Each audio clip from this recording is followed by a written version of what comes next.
On raconte en Patagonie qu'il y a longtemps, mais alors longtemps, vivait un énorme animal tout noir.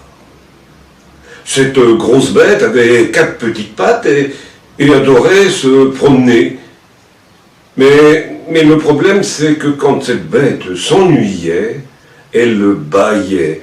Et dans son bâillement, elle aspirait ce qui se trouvait devant elle. Ainsi, on voyait régulièrement disparaître des arbres, des rochers. Et comme la grosse bête noire adorait regarder ce que faisaient les humains, elle allait parfois près des villages, elle s'installait, puis elle regardait. Mais au bout d'un moment, elle s'ennuyait, et comme elle s'ennuyait, elle bâillait, et aussitôt, les villages disparaissaient. Et elle aspirait les maisons, les gens, les animaux, tout disparaissait. Et quand d'autres personnes revenaient, elles disaient, mais là avant, il y avait bien un village, mais où sont-ils tous passés? À force de s'inquiéter, les gens sont allés voir Elal. Elal était un chaman qui leur a dit, rassurez-vous, je vais voir.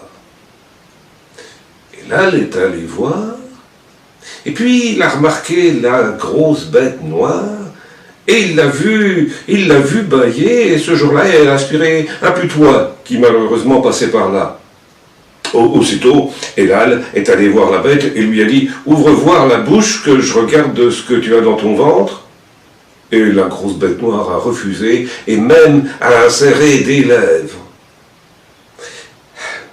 Elal a insisté, mais il n'y avait rien à faire. Comme il était chaman, il était un peu magicien. Et là, Elal s'est transformé en abeille. Et l'abeille est revenue tourner autour de la tête de la grosse bête noire, à l'énerver, et la bête a fini par ouvrir tout grand sa gueule et à dire « Laisse-moi tranquille !» Et là, l'abeille en a profité pour entrer. Mais la grosse bête avait refermé sa gueule et on ne voyait plus rien à l'intérieur. Mais Elal entendait des bruits bizarres. Il entendait même des gens parler, des chevaux hennir.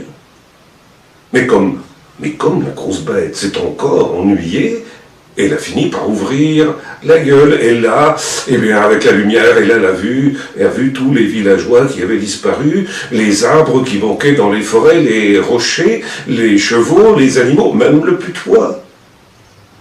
Et il s'est dit, je ne vais pas laisser comme ça, mais la bête avait refermé la gueule. Alors l'abeille l'a piqué plusieurs fois dans le gosier, et la grosse bête s'est énervée, s'est remuée, et a fini par se mettre à tousser, et chaque fois qu'elle toussait, elle recrachait des gens, des maisons, des arbres, des rochers, des chevaux, et même un putois. Et à la fin, elle finit même par recracher une abeille. L'abeille reprit sa forme originale, et là, lui dit, tu sais, tu fais peut-être un peu trop de dégâts sur Terre. Tu devrais aller t'installer dans la mer.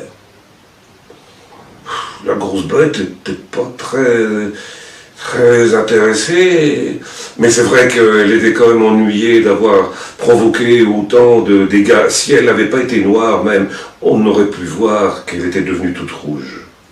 Alors elle finit par se diriger vers la mer, et elle y entra avec ses courtes pattes, et là, elle fut toute surprise et heureuse de pouvoir bouger comme elle voulait, de se sentir toute légère, de ne plus avoir l'impression d'être aussi lourde. Elle remercia Elal et elle plongea dans les flots.